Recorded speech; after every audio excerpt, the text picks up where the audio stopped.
saying this, but welcome to Brad Swing's retirement party. He is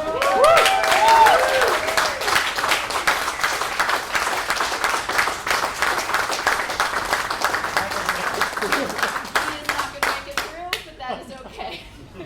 It has been an amazing career, and we have a star-studded lineup here. So I am going to welcome people to the stage, and then I'm going to do some wrap-up. So without further ado, I want to welcome Chris Osgood, a many chief of the city of Boston, who has been working with Brad for many years. I think he's chief of chiefs. Chief of chiefs.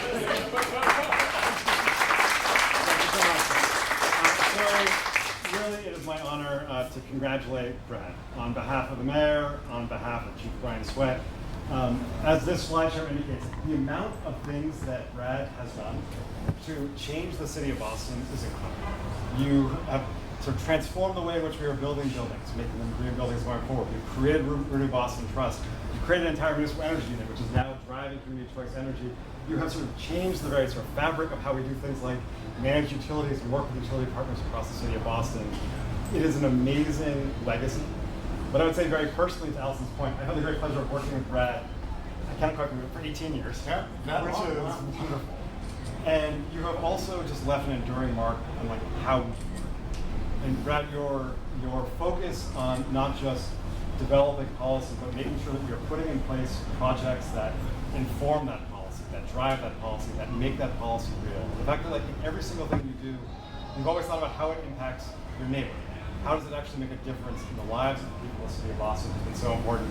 And just very personally, and as emblematic of this room, you have always known that the best way to get things done is by building coalitions of people across the city, both inside and outside of City Hall. And so, just personally, I'm going to miss you. We are going to miss you.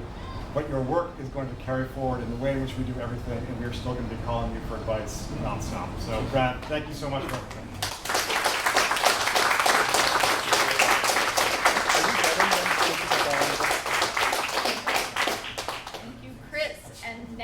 Welcoming someone who, I think this is the theme of the night, someone who has worked with Brad in many capacities for many years, Jake Sullivan. Welcome.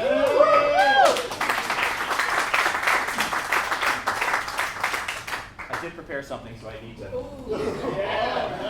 I want to be organized.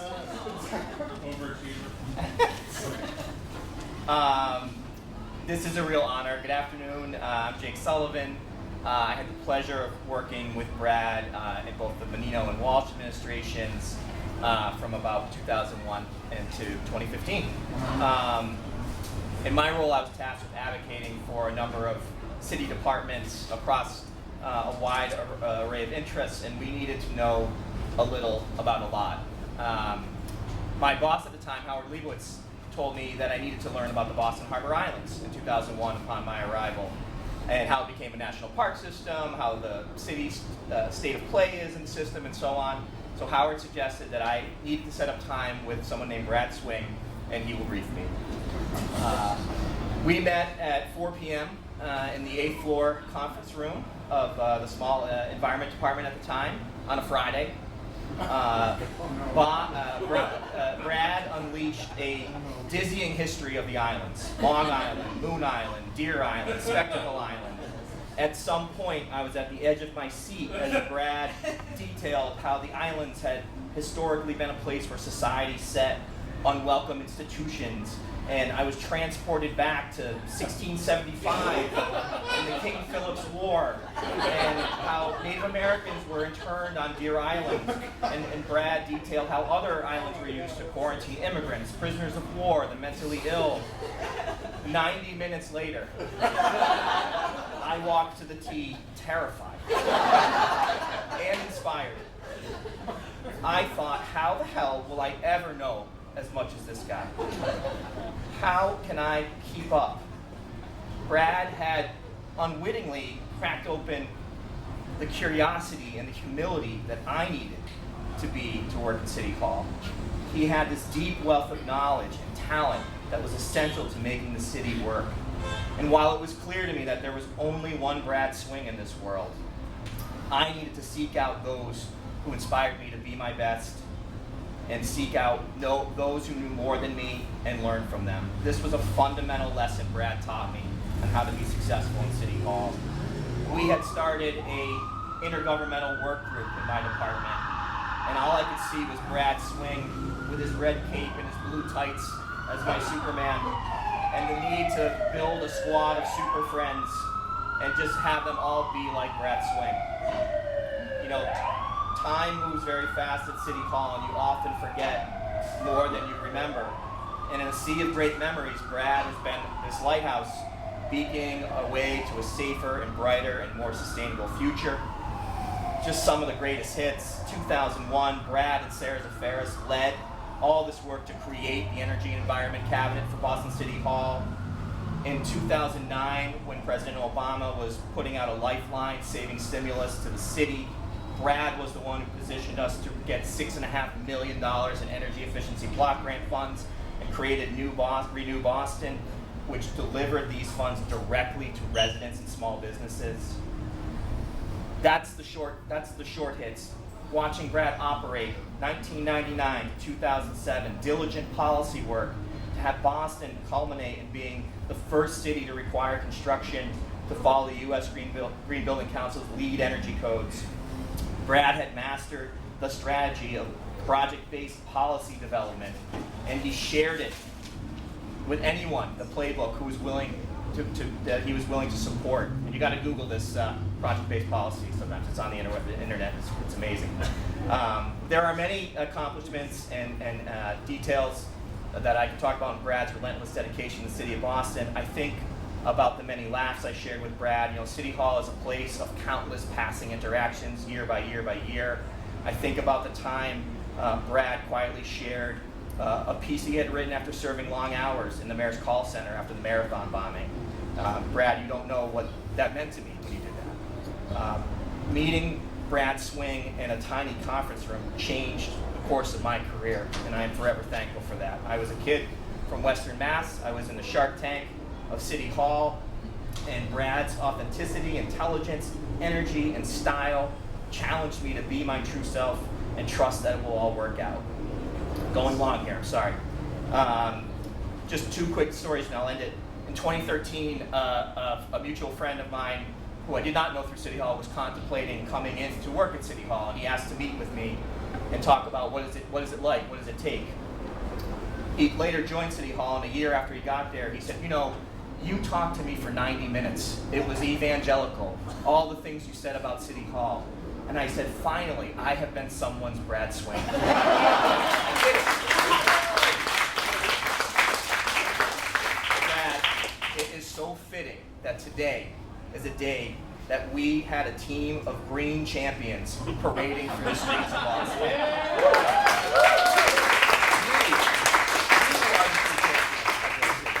You are the Hall of Fame teammate we all could hope to have. The city's a better place because of you. My neighborhood and my family benefits because of you in Dorchester. Each and every day you serve the city with passion and dedication. It has been a pleasure to be in your orbit, and I love you, Brad.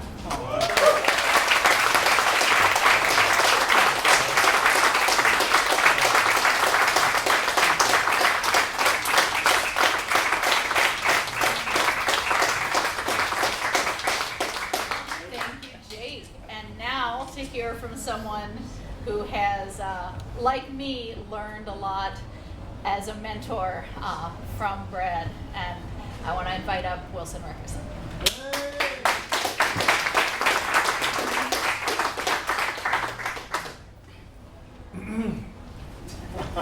Jake's already trying to make me cry. You're right there. There you are. I also have a few remarks.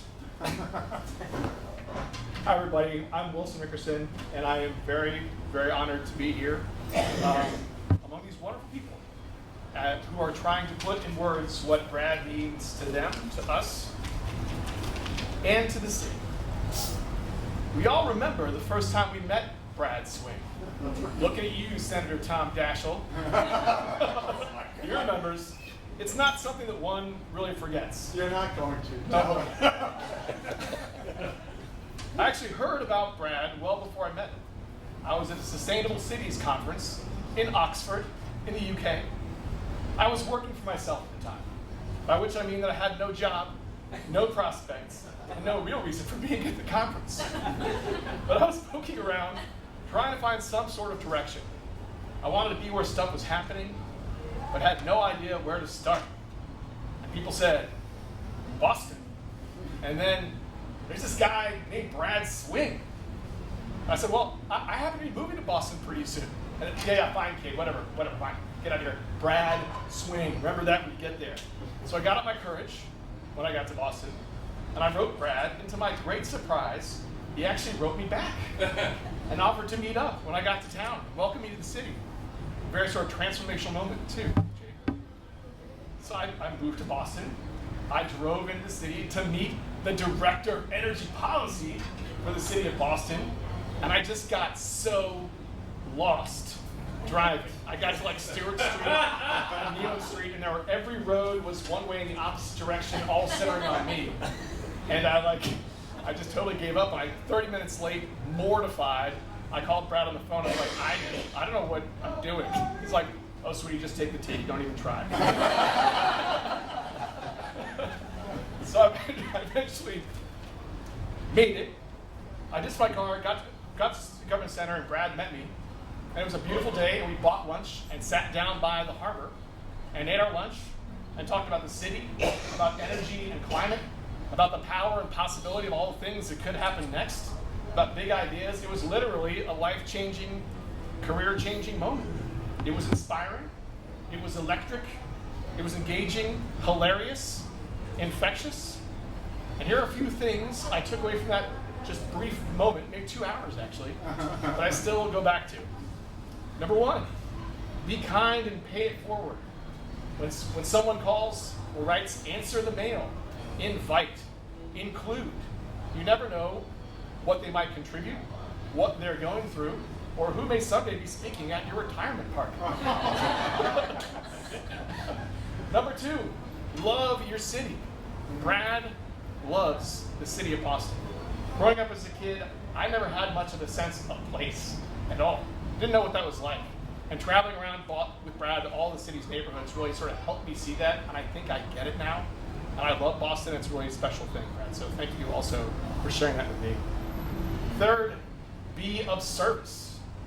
As Brad and I talked about big ideas, both at that time and other times, it boiled down to, how do you make things better? Are we actually helping people? Not just like on paper, but like really helping real people. And that was sort of became a real touchstone, and really a model that Brad lived every day of work, and that it's all just clarifying to go back to. So thank you for that very much too, Brad. And then finally, think big and be disciplined about it. A lot of things that Brad would talk about were pretty damn audacious. And I was like, but it took me a while to realize the time from no way to how did that just happen? It could be a week, it could be 15 years, but it always happened. If you put it out there and you paid attention to it. And that was those are things for just the first hour of hanging out, Brad. And imagine it's been 20 years. So I could be up here all day. I'd need that one anyway. And frankly, any of us really could be here all day, and I won't take too much more time, but this is a really great and wonderful day. So many of us have celebrated, stood in awe of, appreciated things that Brad has accomplished, coaxed into being, maybe blown up, often on like the sidelines of events or in small groups. And today, you are the event. We get to celebrate you and celebrate with you, and it's really, really awesome. So just to end, Brad, congratulations on a truly amazing career. You've set a ridiculously mean pace as a force for good, and you've given so much back to so many. On behalf of the many that you have mentored, and there's several of us in the room, thank you for making us better public servants and better people.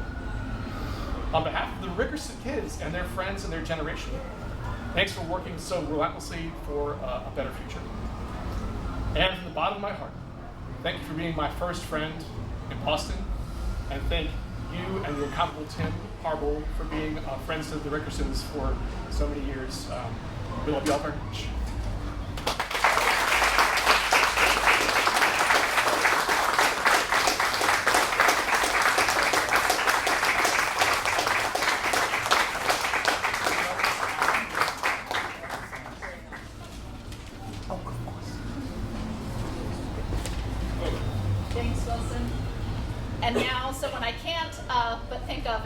Chief of Environment, Energy, and Open Space. Yeah. Chris Cook, please welcome on up. Thank you, Alex. Thank you very much. Is the volume okay? Yeah. So just a few things. There's a long list of achievements that Brad has that's going to get repeated, and may get repeated by him. I don't know, but we'll find out. I hope so. You should take a victory lap every once in a while. A few things. A lot of these comments are personal, and there's a reason for that. A lot of the comments you're going to hear are going to be about how Brad made us feel. And ultimately, he made us feel important. I was a guy who came to the Chief of Environment, Energy, and Open Space role through a very circuitous route. And on paper, I had no business having that title. And there was individuals, many of them are in this room, who supported me, and I in turn tried to support them, but no one did that more than Brad right from the outset. And that's baked in him being a good person.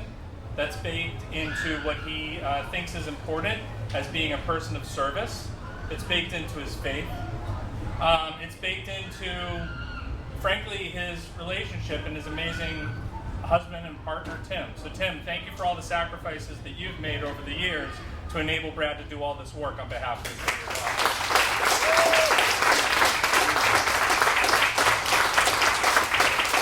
We are not naive enough to know that there weren't nights where you had to listen to what happened at the office or what was happening at the city, and you may or may not have cared as much as those who were directly involved, but you supported him, therefore he was able to do that work. These jobs are sacrifices. You sacrifice things in order to do the work. And so the one thing I did want to touch on, because I'm not as eloquent as some of the speakers on the actual policies, I wanted to touch on someone who made a big impact in Brad and I's life. And that person was Alice Hennessy. And Brad, I'll say a few words just in case you can't get through the few words, but there was a woman roughly about 20 years ago who for some reason, and Sean is here, her son Sean is here tonight, so Sean, thank you for everything you've done in your career. But Alice created a group of misfit toys whom she would celebrate and she would find the goodness in, and she would lift up all the best parts about us, and she would teach us how to downplay some of the worst parts of that. And when she found me, I was an arts guy looking to try to figure out how to get a poet laureate in the city of Boston. And Brad was figuring out how to embed energy policy into departments so that you could never take that climate policy out of departments. And it was Alice's guidance every step of the way that enabled us to succeed. She saw something in us that in her mind was special and was a seed worthy of nurturing. And what I saw over my 20 years there is that the way that Brad intentionally paid that back was identifying young talent and supporting them through what has just become an increasingly difficult time for public service. And so there's a lot of gray hair in this room, there's some no hair in this room, but there's some young folks in this room. And so what I would just encourage all of us to do is the best way to celebrate Brad and his efforts is to be what he has been to others and what Alice was to us, and that is a mentor in the truest form, and really pass on that public service. I can think of no greater public servant than Brad, so Brad, thank you for everything.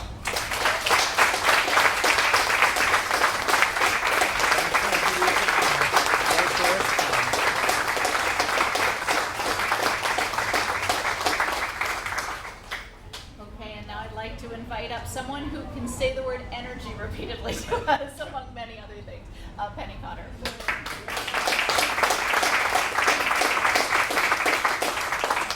Thank you so much. I am here today representing not only Penny Connor, but also Jim Hunt. And I just want to share that Jim very much wanted to be here today. Unfortunately, given a family commitment, He was not able to. I was checking in with him last night. But Jim, of course, served as our city's chief of environment and energy, and often says that Brad was one of the smartest and most dedicated public servants he's ever worked with.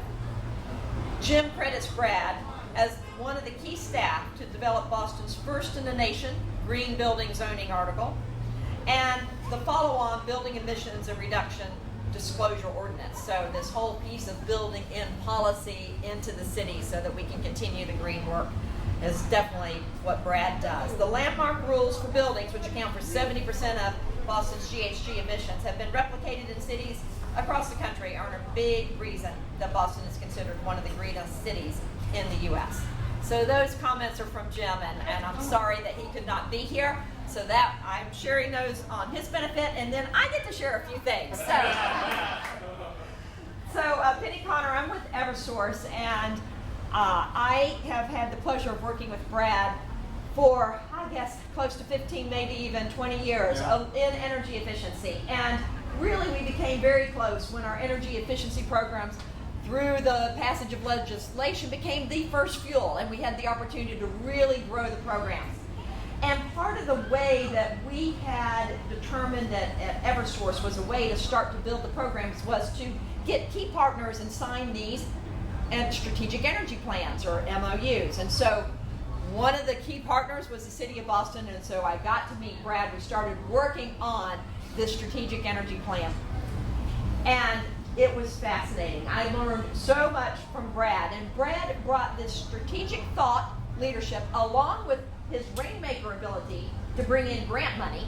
So he brought in the grant money, and we created the first in the nation community-based outreach. So what Brad had brought back to us was, Penny, we've got 14 neighborhoods. The neighborhoods relate to people who are from the neighborhoods, who have the ear, who have the trust. And as much as I would love to think Eversource has that, we did it. And Brad went on to say, what if we put a person in place in City Hall that was an Eversource employee, but to all external looks like a City Hall employee?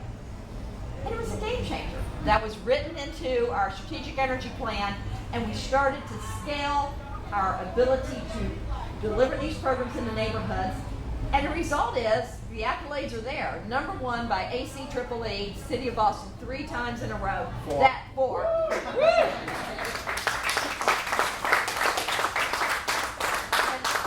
And ACEEE's work is not just about the policy pieces, which are foundational, but it's also about delivering on those. So it's been an honor to work with Brad to scale the programs, to develop new programs, and personally, very much as all of you, he's been such a mentor. So I moved up here from the South. You probably picked up on the lack of the Boston accent.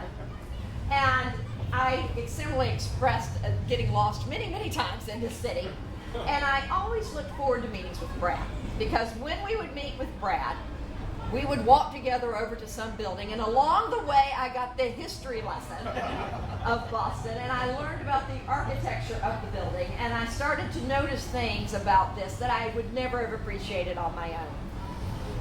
Brad also helped me in the fact that I was really a bit of an imposter coming in doing this energy efficiency, because my background was on customer service, and so he helped me navigate, how do you move these programs forward?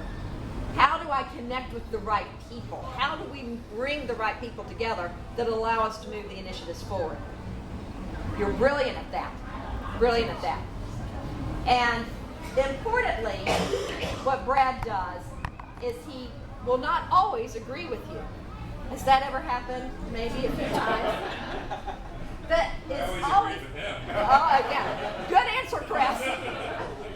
So we would get proposals, and what I loved about Brad is that as he would deliver these ideas, and then I would process these ideas, and perhaps we weren't on the same page, it was always with very cogent arguments that you would describe why we needed to do this, and with always a goal of finding a solution space, and that's what we did. So I want to thank you, Brad, for being a mentor to me, helping me develop and become a leader here in this space that I was really not trained to do from the get-go. but I am very passionate about. And I'm proud of what we've accomplished together. I'm so proud of what the city is doing thanks to your leadership and appreciate your friendship. So congratulations. Thank you.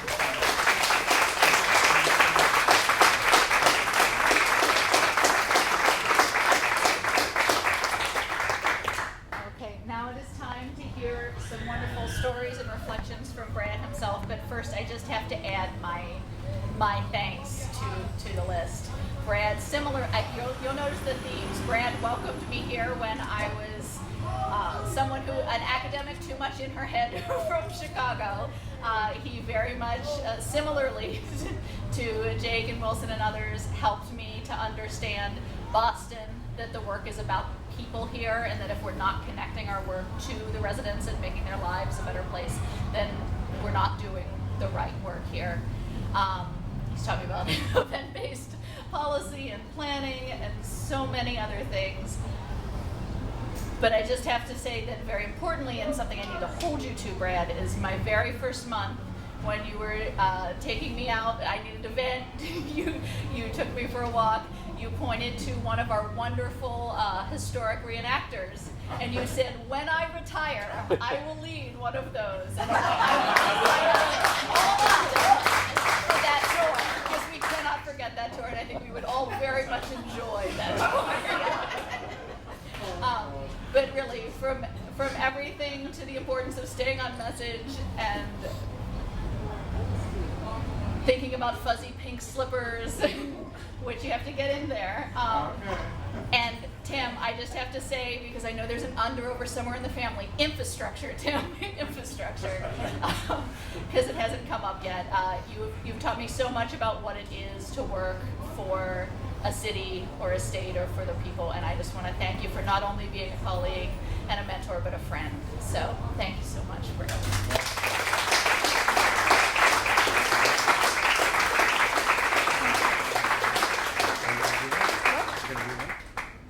Yeah. Oh, no. Yeah. Do you want it now? Oh, well, Okay. yeah, I will do. give it now. I I am. you know, I'm- And Brad it's Brad is still teaching me because I thought we were going to do this it's an at LP. the end. It's an LP. No. Yes, this is the thing. So, Brad, I think you have received this already. Yes, But you're going that- to ceremonially receive it again. All right. From us, not just the Alrighty. mayor. For those who don't know, this is our.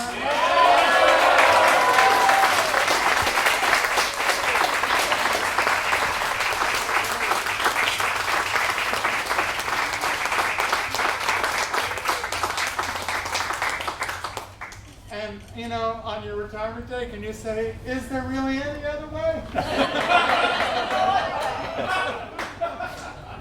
Alrighty, I guess I'm up.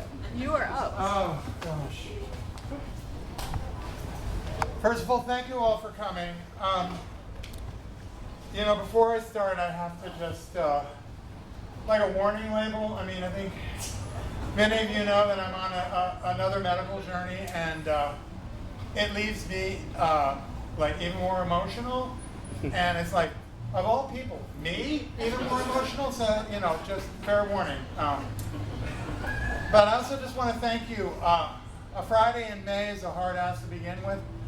Juneteenth, a 5-day weekend. I would have taken a 5-day weekend and skipped this party. Are you kidding? And then this Celtics parade kind of complicated things a lot. It's delightful. I love the city. I love the vibrancy. I love the activity. I want to thank Allison, Wilson, Jake, Chris, Penny so much. Thanks have to begin and end with my husband, Tim, who's the love of my life. I have to acknowledge Pam and Marty, my sister and brother-in-law. And Kate.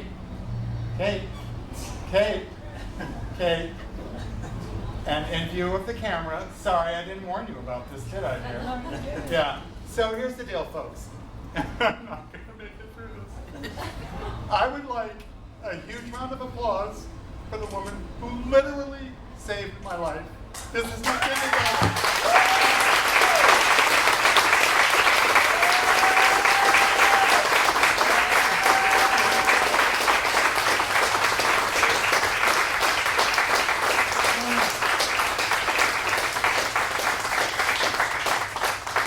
Thank you. that moment a lot. I'm actually not going to discuss energy and climate work. Pink fuzzy slippers will have to wait for another day. I'm sorry, Allison. Actually, what I want to talk about is the long journey of belonging to Boston. I moved here in 1983, and within a month, I was telling friends, like my friend of 47 years, Herb, that I found my home. This place is wonderful. It's just the right size. I love it.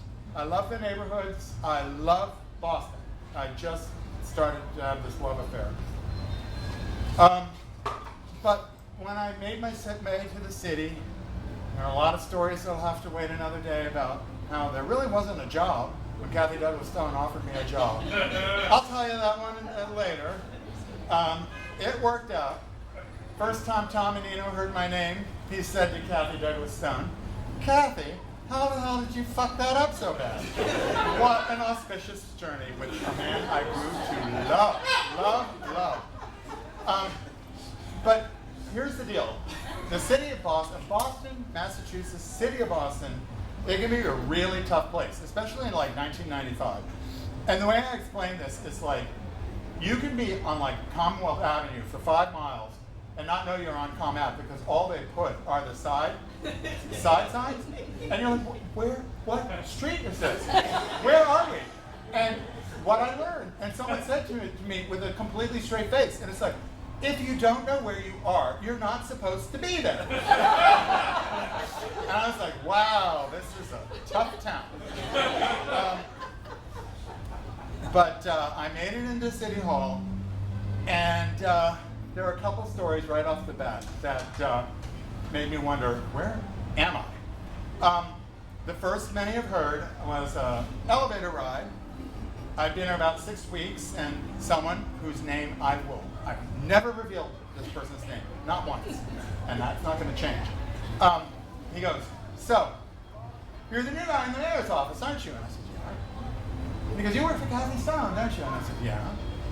And he goes, "Your name is Brad, isn't it?" And I was like, "Yeah." And he goes, "Tell me, is it Bradley or Bradford?" And I was like, "It's Bradford, but you can call me Brad." And he got off the elevator, and I was going to a lower floor, and he turned to me, not very kindly, and said, "Listen to me, kid. What miracles has St.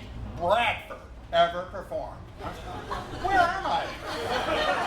What is this? I am not in Swarthmore. I am not in Oberlin. I'm not in Tanglewood. This was not what I grew up with. And then the other one, and oh gosh, it's Jean Laughlin. We all loved her. Sitting in front of the actual mayor's office. Well, what I loved about her was that she gave me walk-around privileges. I didn't have to have a reason to go down there. She would see me, and she'd buzz me in, and I'd go bother people. And I appreciated that a lot.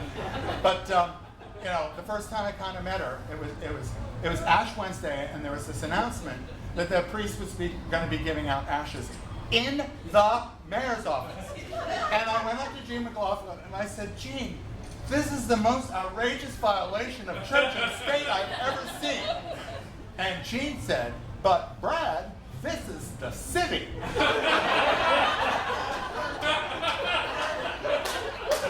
I could honestly teach an hour-long class on that interaction.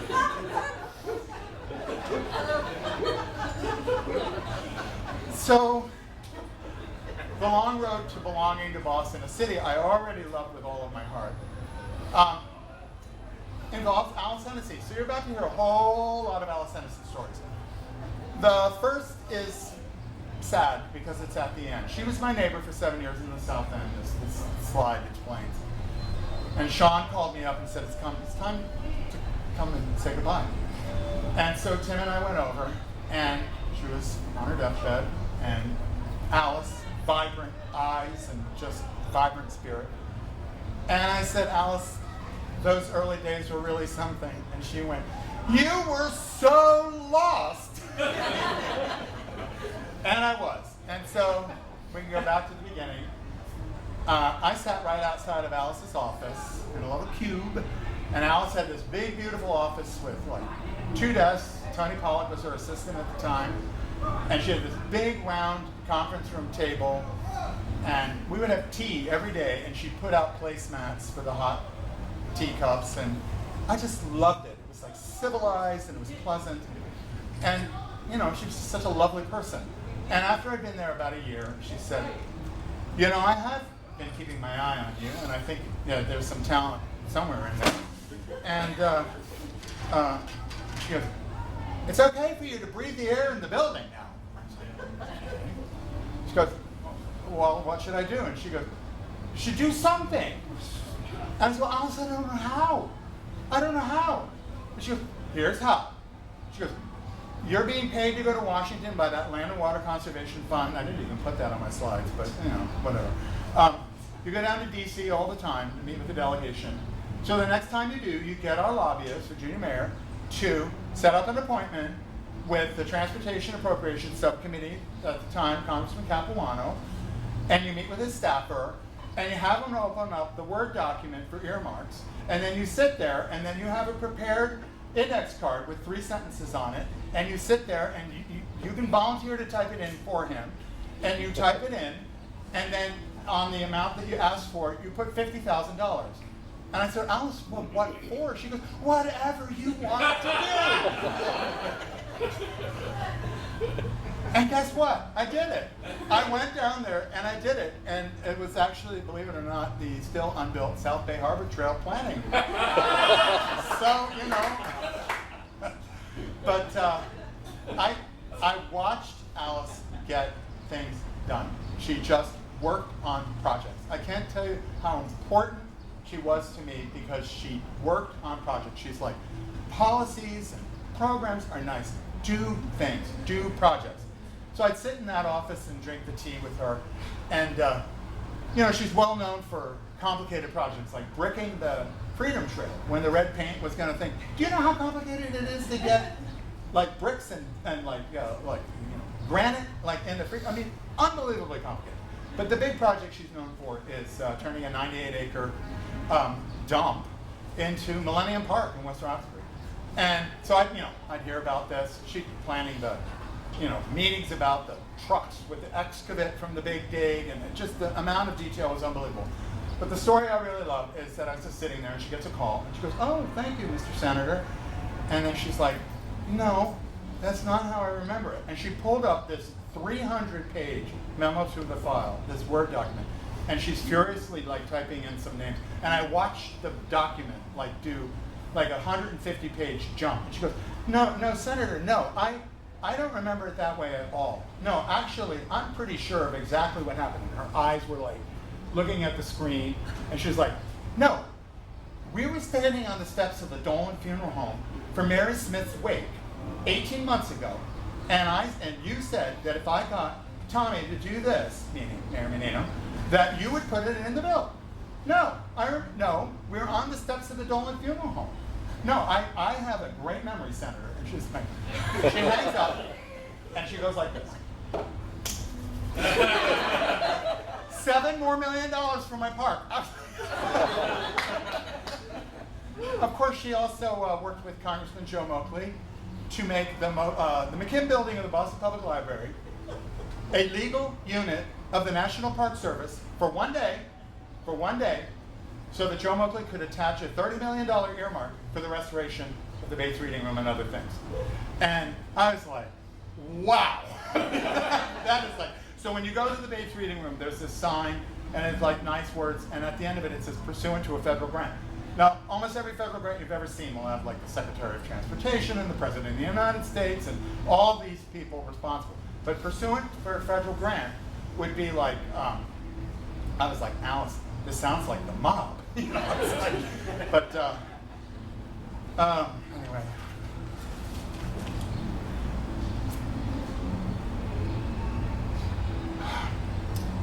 One last one. She taught me how to read a newspaper, and this is kind of sad because we don't have newspapers anymore.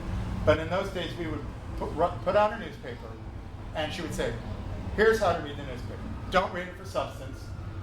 Just read the headlines okay, what's the story about? And then read for the first hit. Who got the first hit? who got the first quote.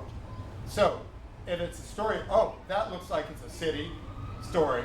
Oh, but the president of the foundation got the first hit. Well, what's going on with that? That seems a little weird. And she would just go around the stories and do that. And she'd go, I don't even ever really read the paper. I just kind of scan it for who has the hits, who's up, who's down. Just stay in touch. Just stay in touch with the power. I said, Alice, how did you become so powerful? And she said, Brad, I'm really actually not powerful, but I am influential. And she was. I am not going to take that call right now. But I want to end with a story that kind of was the full arc of how Alice helped me feel as though I belonged completely to Boston. And I'm really going to have a tough time getting through this one. So Alice loved Tom and Nina. They were really, really, really close. And she helped me so much with him because he was like, who the hell are you? Who are you? You know. It was explained to me that my job, like a very nice job in the mayor's office, would have supervised 5 phone banks. And I was like, where am I? It's like, what a weird place. But she loved Tom and Nina. And when the mayor died of cancer on October 30th, 2014, she was absolutely grief-stricken. And when it was time for the funeral, it was way down in Hyde Park, Blessed Sacrament, and it's a long drive. And I said, Alice, could I get a ride with you and Sean and Bill, her husband? She said, of course. And so, big political funeral, Secret Service event. Vice President Biden is there. We all arrive. We go through magnetometers. Once you're in the Secret Service bubble, you're on the Secret Service, and it's just intense. I had a ticket. There were 5 classes of tickets, and I had the ticket that barely got me in the back door and maybe standing, you know. And of course, Alice got a ticket that was like right behind Angela Menino, his widow. And so we get in there, and I was like, Alice, here's where we say goodbye. I'll see you after the service, or maybe tomorrow. She said, are you kidding? Come with me. And so we came up, we sat way up front, and it was a funeral, but it was still a very political event. And so there wasn't a person in the room that wasn't scanning the spacing of who was near who. And I was 10 rows ahead of the police commissioner, and I was like, what am I doing here? I was 20 rows ahead of the chief planner, who shot me darts with his eyes. And and all of this, and I was like, okay. And the service ended, and Mrs. Menino is following the casket out. Alice is like right behind her, and she says, come. And I said, Alice. She goes, Brad, your family today. Your family. Come with me. And so it's with Sean and Bill. We're right behind the casket. And we exit the church. There was a crooner singing My Way. You had to know Tom and Nina to understand why that was what happened.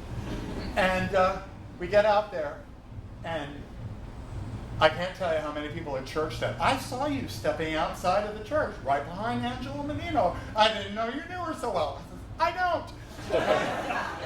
And then there was this kind of stage thing where, Vice President Biden had left, but the 2 senators and the 9 members of the delegation were all there, and they were going to shake hands with the people who were absolutely the closest with Tom and Nina. And so I got incredibly sincere, right in my eyes, expressions of condolence, and I'm like, I truly love Tom and Nina. I truly did. I had no business, none whatsoever, being in this line of, I am so sorry. The arm touch, you must have been so close. And I'm like, oh my God. So we get through that, and she goes, all right, let's go have lunch. And so we went to Doyle's, and it was 3 o'clock in the afternoon, and we went to the mayor's room, and we looked at the posters of Mayor Curley and the Mayor of the Poor, and of course it's all gone. This is a Boston that's slipping away.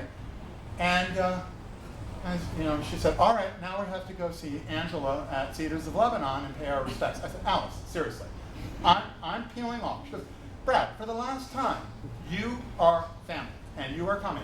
So we did, and Alice being so close to Angela and everybody up there. I'd met Mrs. Menino many times, but again, I was like, what am I doing here? Anyway.